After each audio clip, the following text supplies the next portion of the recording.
Alright, so I'm doing a flipped around video this time to show this book. And while I'm at it, I guess you can see this little doggo, uh, little tweaker. Yeah, not my dog, but he just appeared in my house. I think it's my landlord's daughter's dog that she must have dropped off here for some reason. So, whatever. Try to escape from this little guy so I can actually do this. Go away, you wee wanker. Alright, there's no hope. But, so I'm just gonna read, this is, the book by the founder of Freemasonry, James Anderson. He was the first, Grand Master. He might have been the first Grand Master of the Lodge of England. I know he wrote the constitutions for the Grand Lodge of England in like 1723 or something. And then this is something that was published posthumously, that he wrote. And so it gives some insight into the infernology of the Masons, because they are focused on infernal geometry, like the underworld. That's kind of their thing. And, I mean, they're basically like following the ancient religions, which were tended to be focused on that. But they do it, in the Christian way or whatever, like how the Rosicrucians do it. So, news from Elysium, or dialogues of the dead between Leopold and the other dog. Even worse dog. Here, dogger, come on, let's go out of here. Yay, let's go out. Come on, it's fun. He knows I'm gonna lock him out. Smart little fucker.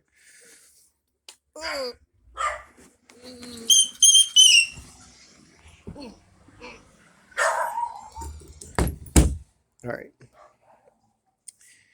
Never a fucking dull moment in this retarded ass world full of people were not meant to live with animals. I'm sorry. It's just not a good idea. It's why half the world has toxoplasmosis and doesn't even know it, because that's how dumb modern humans are.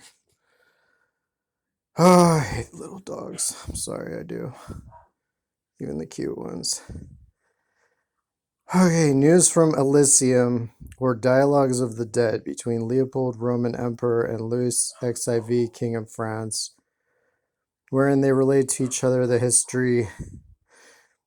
Okay, well, this is the first one that I read, wherein they relate to each other the history and of the most memorable actions of their life and times, discovering the secret views of the houses of Bourbon and Austria, with the history of several extraordinary events supposed to be brought into Elysium by Mercury from the land of the living, by the late Reverend and learned James Anderson, Doctor of Divinity, London, 1739.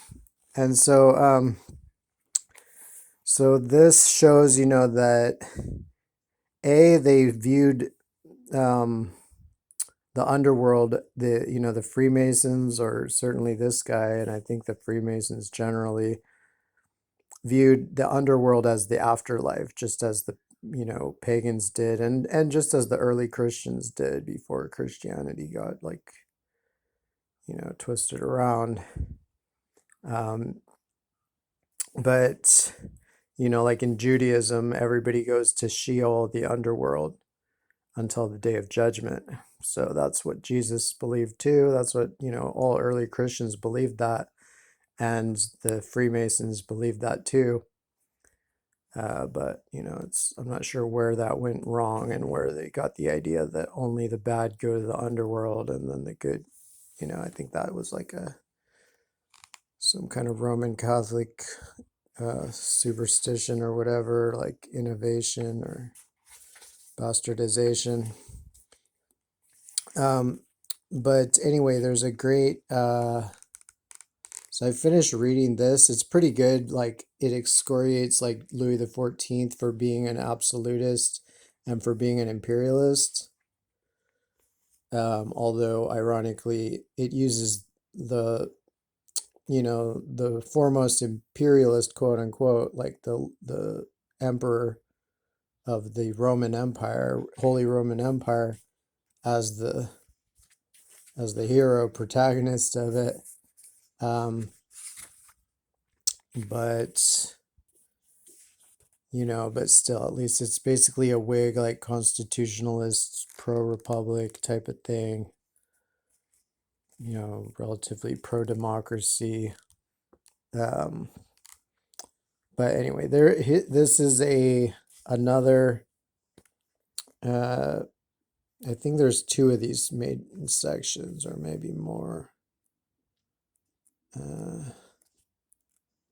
Yeah, there might just be two of these. So this is the interviews in the realms of death, or Elysian fields, which just means the underworld, Elysian fields, with political observations and reflections on each. Between Charles V, Roman Emperor, and Francis the First, King of France. So let's see. So first I'm just going to read the end of the last one, I think, of the Leopold and Louis.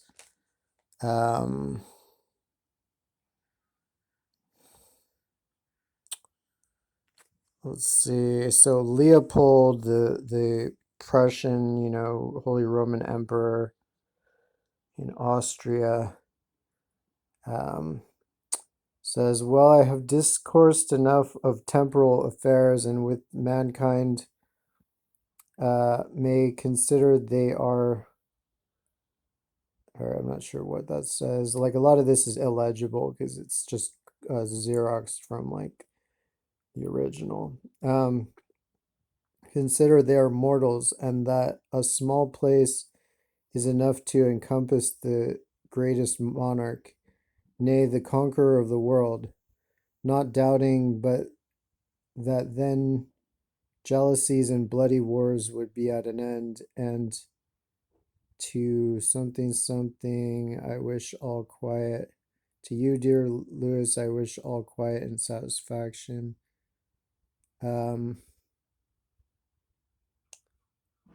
Let's see. And then Louis says, alas, dearest Leopold, it's like they fought each other in life, but like they're pleasant with each other in the afterworld.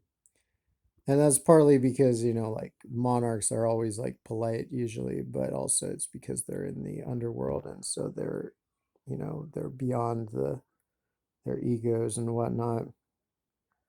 So, alas, dearest Leopold, with what concern must I leave off this agreeable interview and retire to my assigned dwelling? I thank you heartily for the honor of your company and conversation, and assure you that were you and I once more to reign in the upper world, I should I should never frame any project against you, but live in perfect amity with you, my dear kinsman and trusty friend, as here in the realms of death. Adieu. So, it's you can see how they use the F for the S, in the old style, so it's kind of like awkward to read for me. So I have to, like this conversation, the S is a F. Assure, the S is a F. Yeah, it's freaking annoying. I'm glad they got rid of that. Um, but anyway, this one is has a great start. I've only started it, but this one really focuses more on the underworld a bit. So yada yada, Elysian Fields, Charles and Francis, the Emperor. Okay, so The Emperor Charles V, under whose government the most important affair of the Reformation was very much advanced, and before whom the German evangelic states made their confession at Augsburg with great courage and zeal, had no greater enemy during his life than Francis I, King of France. It happened lately that the emperor, who died a monk, walking in the realms of death among the fine flowers wherewith those Elysian walks are adorned, and turning his thoughts upon the great difference between the inhabitants of the upper world and those that by their death are happily released and delivered in an earthly from earthly vanities and vexations, broke forth in a rhapsody half uh, half imperial, half monkish, saying aloud. So this must be Charles saying this. Uh, oh, the unspeakable prosperity and happiness of Elysium. Oh, charming, peaceful dwellings. How much are you to be prized above the noisy, vain, and perplexing world, where nothing, so, it's like the world versus the underworld, um, where nothing more, the vain and perplexing world, where nothing more prevails than frequent disturbances, cruel wars, animosities, and bloodshed. But here, on the contrary, a profound and eternal peace and harmony, which nothing is able to disturb and subvert. There people complain so he's saying there in the upper world in Afro-Eurasia, uh, there people complain, and like it's clear that he knows that the underworld is not like underground. He knows it's antipodal because, he says that,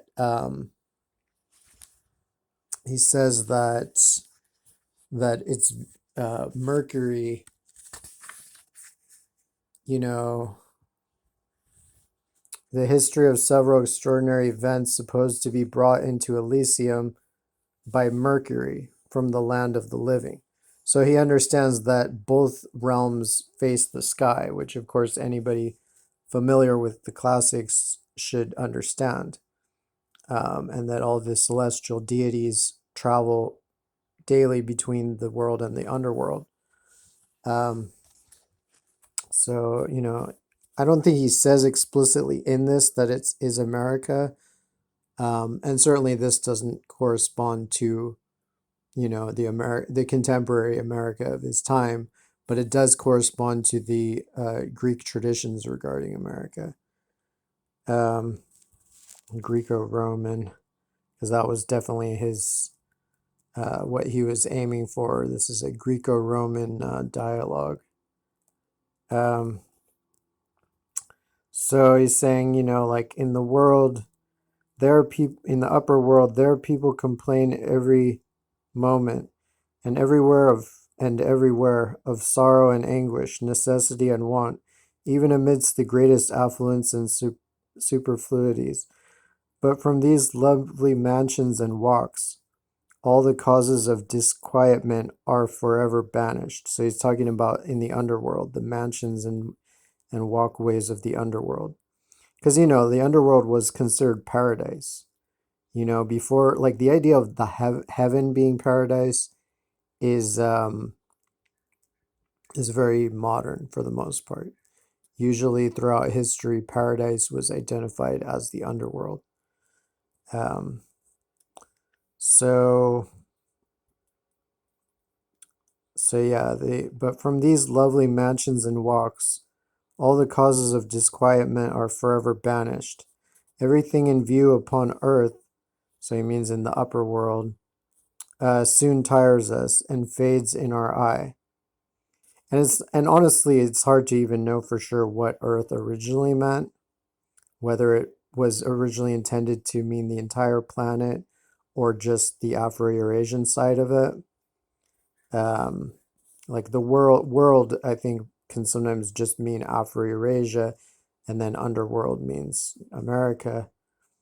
Um, so everything in view upon earth soon tires us and fades in our eye, and in our eye turns flat and insipid. But here we all we behold afford us all we behold afford us uninterrupted and perpetual delights. Those mortals are continually subject to sicknesses, pains, perils, and dangers, while we that have shot the gulf of death are happily placed beyond its reach.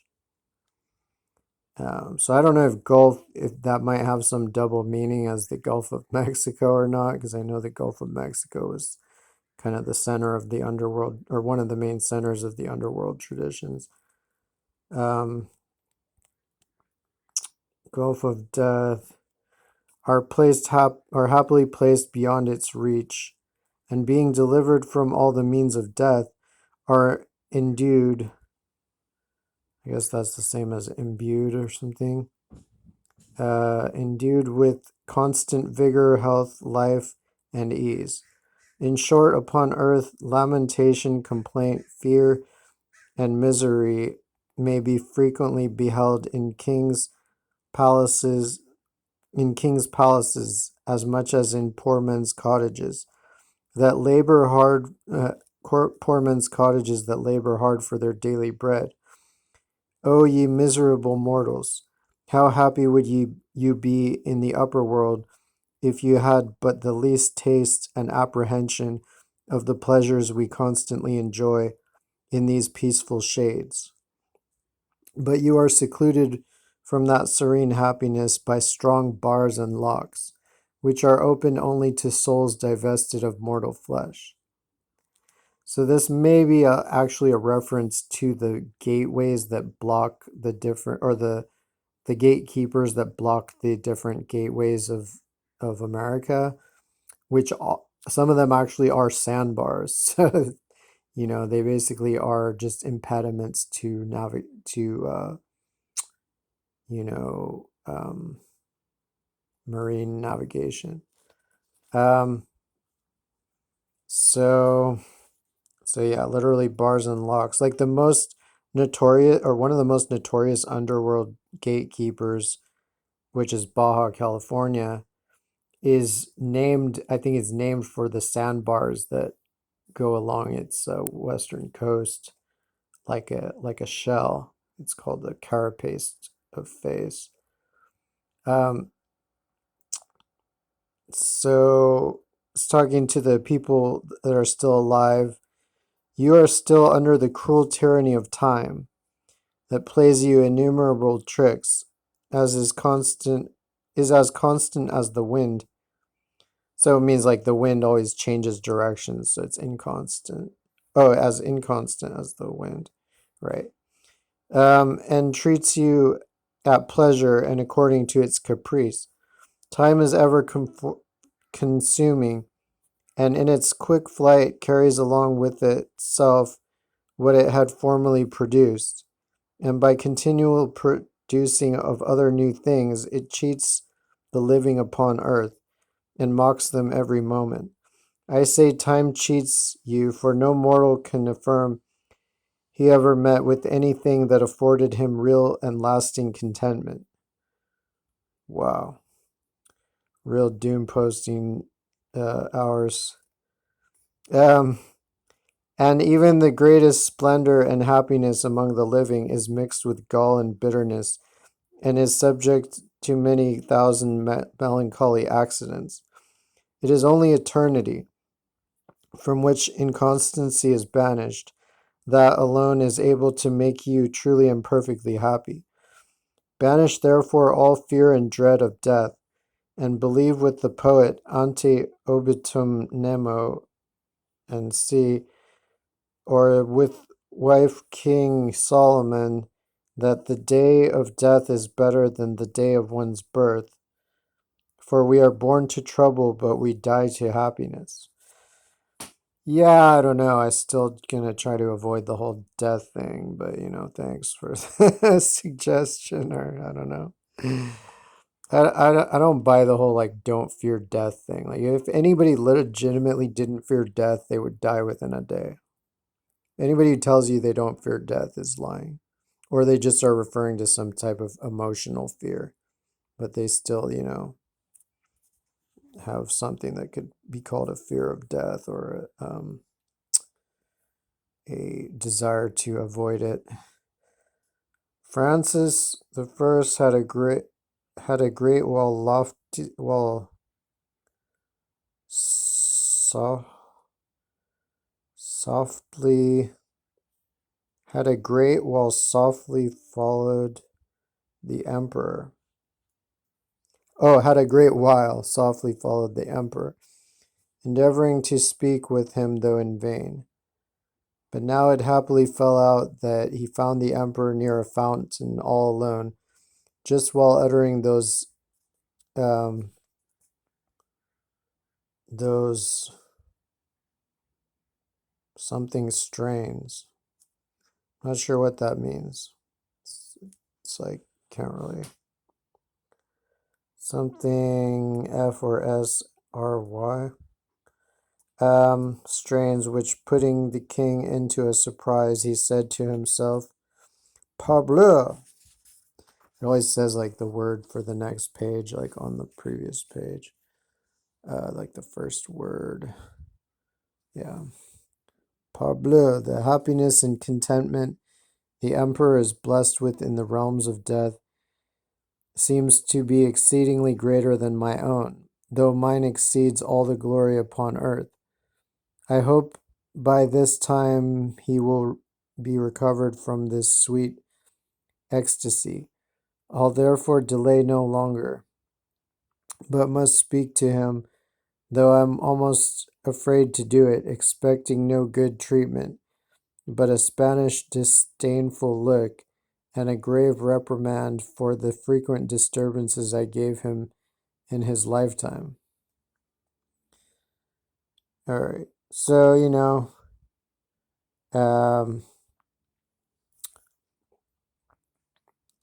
but Francis, having been the king of a nation, not much used to be bashful in making addresses, those fearful apprehensions quickly vanished, and approaching nearer to the emperor, said, I hope, great emperor, you are not uh, still uneasy, still revengeful, but have wisely forgot the enmity that was betwixt us in the land of the living, and the many tricks I played you there.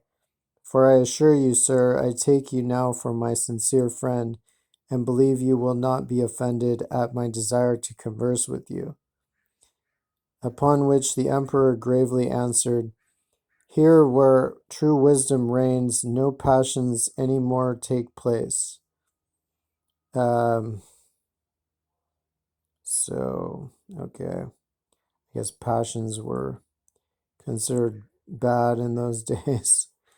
Um, so the emperor gravely answered, Here where true wisdom reigns, no passions any more take place, no revenge of the old mutual follies that happen upon earth can here prevail. We only pity the poor mortals for being in a capacity of committing follies and weaknesses of all sorts. Besides, dearest Francis, you know I am not much in your debt, having played you trick for trick. um, what you say is true, dearest Charles. My heart is also free from passions and resentment. I shall be glad to spend my hours in your good company.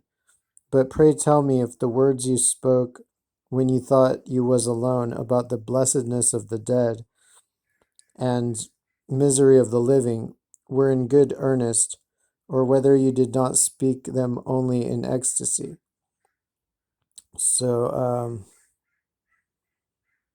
blessedness of the dead, like the underworld was also called the Islands of the Blessed, Insulae Fortunatae or Fortunata, and it was the ancient prime meridian in the Ptolemaic system.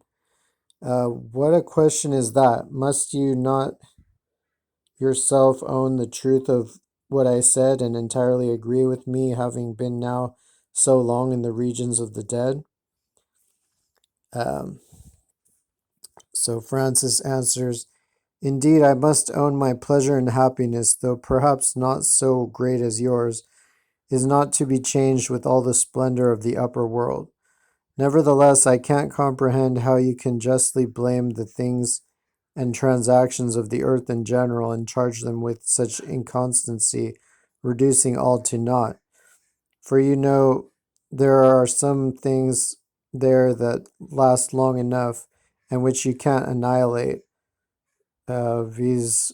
The pleasure of being adorned with crown and scepter, to govern so many millions of men, to prescribe them laws, to fight bloody battles and gain victories, to conquer strong towns and whole provinces, Jesus, and to reduce them so low that all the lives and properties of the inhabitants entirely depend on the arbitrary will and pleasure of the conqueror.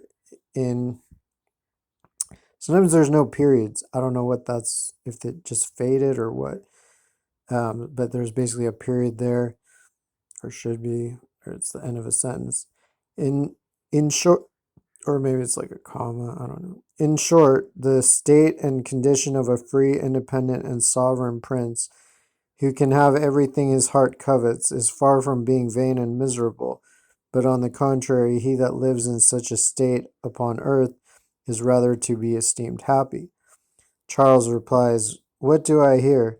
Do you still defend the vanities of the world, after having been almost 2 centuries in the empire of death? I must needs affirm again that all the splendid things of the upper world are nothing in comparison of a happy eternity.